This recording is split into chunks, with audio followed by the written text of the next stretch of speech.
नमस्कार, ऑपरेशन पाकिस्तान देख रहे हैं आप। मैं हूं आपके साथ पूजा। पाकिस्तान जो खुद को इस्लामी दुनिया का नेता बताने से नहीं चूकता, आज अंतर्राष्ट्रीय मंच पर गिड़गिड़ाता नजर आ रहा है। हाल ही में सऊदी अरब के साथ रक्षा समझौता कर लिया, जिसमें कहा गया कि एक पर हमला दोनों पर हमला माना जाएगा। पाकिस्तान इसे रणनीतिक सफलता बताकर खुशियां मना रहा है, लेकिन असलियत यह है कि यह समझौता उसकी मजबूरी है, ताकत नहीं। आर्थिक संकट, सुरक्षा का डर और अकेलेपन का डर, यही है इस कदम की असली वजह। साथ ही संयुक्त राष्ट्र महासभा का सत्र, जहां पाकिस्तान के प्रधानमंत्री शहबाज शरीफ पहुंचे हैं, पर वहां भी ना तो किसी ने पाकिस्तान की दलीलों को गंभीरता से लिया, ना ही किसी ने शहबाज की बातें सुनी। भारत की कूटनीति ने पाकिस्तान को घुटनों पर लाकर खड़ा कर दिया है। खबर तो है कि ट्रंप शहबाज शरीफ और 8 मुस्लिम देशों के नेताओं के साथ मुलाकात करेंगे, पर भारत ने जिस तरह से कूटनीतिक मास्टर स्ट्रोक चला है, तो लगता तो नहीं है कि ट्रंप साहब शहबाज को भाव देंगे। साथ ही पाकिस्तान की हालत देखिए, अपनों पर ही हमला करवा रहा है। पाकिस्तान के खैबर पख्तूनख्वा प्रांत के एक गांव में पाकिस्तानी हवाई हमले ने पाकिस्तान को और नंगा कर दिया। तो आज कैसे अंतर्राष्ट्रीय मंच और अपने देश के अंदर फंसा है पाकिस्तान, इस पर चर्चा करेंगे। मेरे साथ स्टूडियो में मौजूद हैं कैपिटल टीवी के editor in chief doctor Manish Kumar और एग्जीक्यूटिव एडिटर राजीव जी। सर, आप दोनों का बहुत बहुत स्वागत है। धन्यवाद। सर, ये जो पाकिस्तान और सऊदी अरब के बीच में डिफेंस डील हुई है, इस पर आप क्या कहेंगे? देखिए, ये आपने बिल्कुल सही कहा, मजबूरी है। इससे पाकिस्तान की कोई साख जो है वो ऊपर नहीं उठ रही। कई सारे सवाल खड़े हो रहे हैं और इसका रेमिफिकेशन इतना खराब होने जा रहा है कि लोग कह रहे हैं कि ये किसी इस्लामिक नेटो का प्रारूप बनता चला जा रहा है। क्योंकि इसाक डार ने एक इंटरव्यू में कह दिया कि अभी सिर्फ 2 देश हैं, इसमें और भी मुस्लिम कंट्रीज जो हैं शामिल होते चले जाएंगे। ये अल जजीरा के ऊपर उसने इंटरव्यू देकर के और भी दुनिया को जो है वो सचेत कर दिया। तो ये जो इस्लामिक नेटो की जो परिकल्पना है, ये तो उस तरीके का है कि आप ये समझिए कि इजराइल को घेरने की कोशिश आप कर रहे हैं, और आप ये भी चाह रहे थे कि डोनाल्ड ट्रंप, बड़ी बेइज्जती हुई शहबाज शरीफ की, भाई आर्मी चीफ जाकर के वहाँ व्हाइट हाउस चला गया, हमें भी मौका दो, तो वो मौका मिला नहीं तमाम लॉबिंग के बाद भी। अब ये लोग 8 देश साथ में जाकर के, ये कोई मीटिंग जो बताई जा रही है वो 10 से 15 मिनट की है। जी। तो 10 से 15 मिनट में वो कौन क्या बोलेगा और कौन क्या करेगा, तो इसका मतलब ये सिर्फ फोटो ऑप से ज़्यादा कोई सब्सटेंसिव बातचीत उस मीटिंग में हो, ये होता नज़र नहीं आ रहा है। और उसी दिन भाषण देने के रात वो वापस वॉशिंगटन चले जाएंगे। तो ये जो तमाम कोशिशें पाकिस्तान की तरफ से कि आप जो है हिंदुस्तान को यूएन में घेरने का काम करेंगे, जो भाषण देना होगा वो आप देंगे, जिसका जवाब भी हिंदुस्तान बहुत तगड़े से देगा। लेकिन दिक्कत ये है कि पाकिस्तान की जो इमेज है एक भिखारी मुल्क की हो गई है।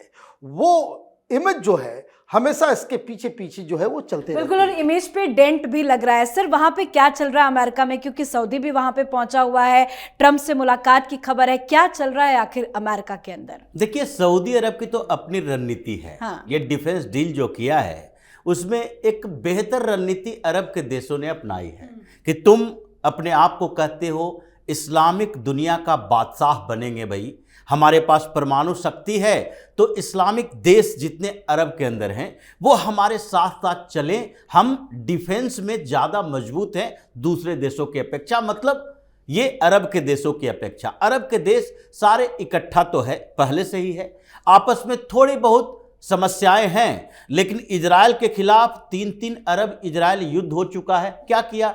इन सब ने मिलकर भी इजराइल का बाल बाका नहीं कर पाया और इन लोगों को तबाह करता रहा है। अब सऊदी अरब ने देखा कि अभी अच्छा मौका है, पैसा तो इसे देते ही हैं, नंगा देश है पाकिस्तान, इसे आर्थिक मदद करते ही हैं, तो आर्थिक मदद करते हैं तो ये ऐसे ही खा जाता है, कर्ज चुकता भी नहीं करता, तो चलो कुछ डिफेंस के सामान ही मंगवा लेंगे, कुछ हथियार ही अपने लिए मंगवा ले और साथ ही इसको इन्वॉल्व कर दे कि अगर इजराइल हमारे खिलाफ युद्ध करता है तो तुम शामिल होगे। क्योंकि इसमें पूरी तरह से ये कहा गया है अगर कोई किसी के खिलाफ हमला करेगा, प्रतिक्रिया की बात नहीं है, कोई भी डिफेंस डील में ये बात नहीं की जाती कि तुम किसी के खिलाफ हमला करो तो हम भी तुम्हारे साथ हो जाए।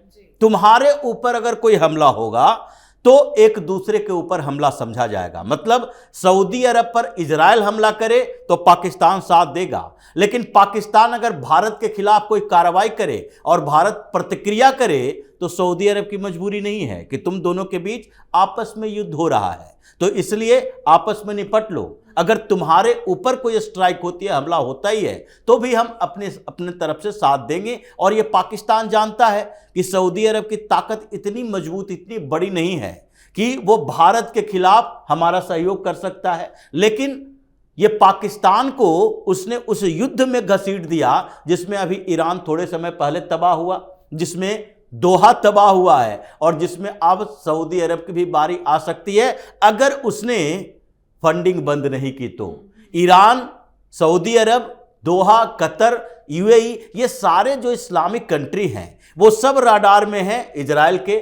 और इजराइल ये देखता नहीं है कि तुम अमेरिका के सहयोगी हो, भारत के सहयोगी हो, किसी और के सहयोगी हो, तो इसका मतलब है कि हम तुम्हारे खिलाफ अटैक नहीं करें। जितना संबंध तुम्हारा उन देशों के साथ है उतना हमारा भी है। तो इजराइल भारत के साथ संबंध, इजराइल अमेरिका के साथ संबंध, और उसमें बीच में फंसा हुआ है कौन?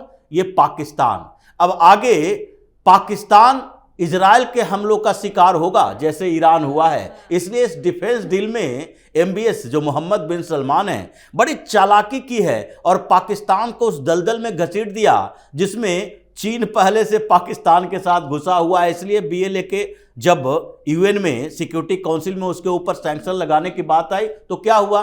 ये जो अमेरिका सीधे तौर पर BLA और मजीद ब्रिगेड, ये दोनों को अंतर्राष्ट्रीय स्तर पर टेररिस्ट ऑर्गेनाइजेशन घोषित किया, लेकिन जैसे ही UN में बात आई कि सिक्योरिटी काउंसिल के 1267 के आधार पर इसको सैंक्शन लगाओ इस पर, तो चीन और पाकिस्तान ये दोनों ने ज्वाइंट तौर पर पिटीशन दायर किया, लेकिन अमेरिका ने, ब्रिटेन ने, फ्रांस ने, सब ने रोक दिया कि नहीं नहीं ये नहीं हो सकता, ये तुम्हारी अलग चाल है, इसकी अलग चाल है, ये कहीं से अलकायदा से, ISIS से ये जुड़ा हुआ है, अगर ये एविडेंस दोगे तभी ये सैंक्शन लगेगा, नहीं तो नहीं लगेगा। मतलब स्पष्ट तरीके से पाकिस्तान चारों तरफ घूम रहा है, कहीं से आश्वासन नहीं मिल रहा कि भारत के खिलाफ एक मजबूत मोर्चाबंदी कर सके। बिल्कुल, ये तो हो गई अंतर्राष्ट्रीय मंच की बात, लेकिन अपने ही देश के अंदर पाकिस्तान कैसे फंसा हुआ है? देखिए, मैं बस एक चीज ऐड कर दूं कि ये सऊदी अरब और यमन की लड़ाई हो जाएगी तब पाकिस्तान क्या करेगा? ये तो हमेशा होता रहता है ना, यमन के साथ तो होता रहता है। तब ये क्या करेंगे? तब शिया सुन्नी कैसे प्ले आउट करेगा? तब क्या सुन्नी सेना बनकर के आप शिया के ऊपर हमला करेंगे यमन में? या फिर तो खैर पाकिस्तान का मालिक जो है कोई नहीं है, पाकिस्तान का ऐसे ही होने जा रहा है। अब इंटरनेशनल लेवल पर तो बेइज्जती हो ही रही है, लेकिन आपने क्या किया? आप कश्मीर की बात करते हो, खैबर पख्तूनवा में आपने वो तस्वीरें देख करके किसी का भी कलेजा दहल जाए। मासूम लोगों को, बच्चों को आपने एयर स्ट्राइक, कोई दुनिया में ऐसा कोई मुल्क होता है कि जो अपने ही देश के अंदर अपने ही एयरफोर्स, वो चाइनीज प्लेन से वहां पे बमबारी की गई है? तो अभी तो हिंदुस्तान को मौका मिला है। ये दरअसल ये बमबारी इसलिए किया गया कि ताकि FATF की जो तलवार लटकी हुई है वो वहां जाकर के कह सके कि नहीं हम कर रहे हैं, देखिए हम एयर स्ट्राइक तक कर रहे हैं, लेकिन इसका खामियाजा बहुत बड़ा चुकाना पड़ेगा। खैबर पख्तूनवा में वैसे ही वहां की पुलिस, वहां का प्रशासन, वहां की आर्मी जाने से डरती थी। अब ये ऐसा इलाका बन जाएगा कि जहां पाकिस्तान का कोई परिंदा पर तक नहीं मार पाएगा। नाराजगी इस कदर खैबर पख्तूनवा में आ गई है। लेकिन इसके पीछे सर वजह क्या लगती है? अपने ही लोगों को क्यों टारगेट कर रहा है पाकिस्तान? देखिए, ये टारगेट तो मुनीर ने किया है। ये जो खैबर पख्तूनख्वा में विद्रोह तो चल ही रहा, आतंकी संगठन वहां पर जो ये लोग कहता है कि आतंकी संगठन है, लेकिन है तो वो सेपरेटिस्ट आंदोलन करने वाले लड़ाके हैं। खैबर पख्तूनख्वा में हो या फिर बलूचिस्तान में हो। तो खैबर पख्तूनख्वा में इन लोगों को पता चला कि गांव, ये ऐसा गांव है जहां पर कुछ आतंकवादी छिपे हुए हैं इनके अनुसार, और उसको टारगेट करने की कोशिश करो, लेकिन जो मैसेज, जो इंटेल इन लोगों को मिला वही गलत हो गया है। इसलिए खैबर पख्तूनख्वा में अभी समस्या बढ़ गई है। इन दिनों लश्कर और जैश ये दोनों अपने ठिकाने बदल रहे थे, और वे ठिकाने बदलते हुए ये खैबर पख्तूनख्वा में, बलूचिस्तान के कुछ क्षेत्रों में, मतलब अफगानिस्तान के बॉर्डर पर अपना पूरा ठिकाना शिफ्ट करने की कोशिश कर रहा है। जब से ऑपरेशन सिंदूर हुआ है उसको लगने लगा पंजाब में भी अब सुरक्षित नहीं हो, क्योंकि पहले तो समझता था कि भारत पंजाब में अटैक नहीं करता। भारत मानता है कि पंजाब पाकिस्तान का पार्ट है और पीओके तो विवादित क्षेत्र है जिसको हम अपना हिस्सा मानते हैं, तो अपने हिस्से में हम अटैक कर सकते हैं। लेकिन इन लोगों ने अपने ठिकाने शिफ्ट किए थे और इनको इंटेल मिला कि देखो वहां पर कुछ टेररिस्ट एक्टिविटी चल रही है, ये तो खैबर पख्तूनख्वा वाले लोग हैं और ये हमारे खिलाफ ही कार्रवाई करते हैं। और मरने वाले कुछ लोग मरे, कुछ मासूम भी मरे, 20-25 लोग मरे गए, क्योंकि गांव के पर ही अटैक किया गया था।